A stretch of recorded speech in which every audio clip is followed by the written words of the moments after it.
it all the time, right? I mean, people talk about brands all the time. We do it without even knowing it. We talk about the things that we use, the things that we're loyal to, the things that we wear, the things that we carry around, the things that we drive. So why are brands so important? It's because of this. Strong brands evoke impressions, feelings, and opinions.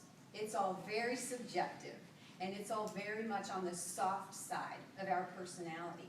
People don't buy brands for logical reasons. Most of the time, people buy brands because they're experiential, and it's because it's how they make them feel.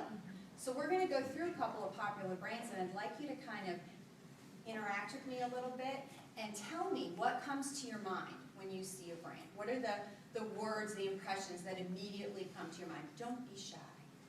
Let's talk about the first one, Nike.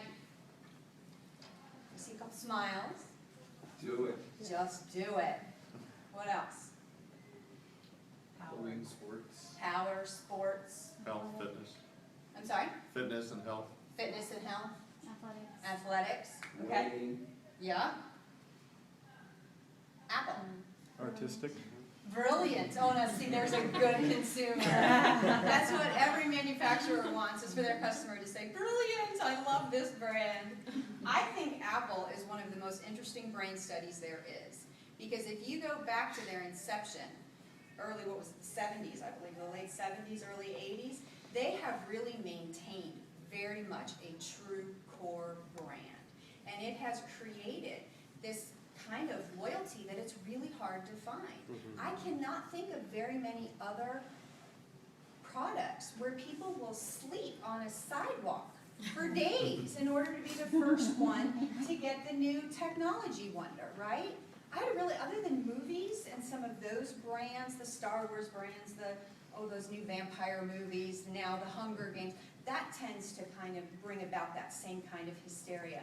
But other than that, I can't think of anything besides Apple that has achieved that. And they've stayed very true to their core of being cutting edge, user-friendly, cool, hip technology, regardless of how expensive it is, or even how well it works. I mean, there were so many jokes with the iPhone that it was amazing and wonderful, unless you actually wanted to make a telephone call. And then not so much, right? It didn't matter. They sell out time after time after time again. So Apple is a great example of a brand that the company very early on invested in. Does anybody have a guess? I have to look at my notes because I'm bad with numbers. But does anybody have a guess as to what the brand value of Apple is? Not their technology, not their property, not their people, none of that. Just the Apple brand. What is your guess as to the value of that? 12 billion. 12 billion. Anyone else? Higher, lower? Higher. I think it was like 35. Outside. 35 billion? I would say 100 billion. 100 billion? In 2011, a marketing research firm estimated the Apple brand at $153 billion.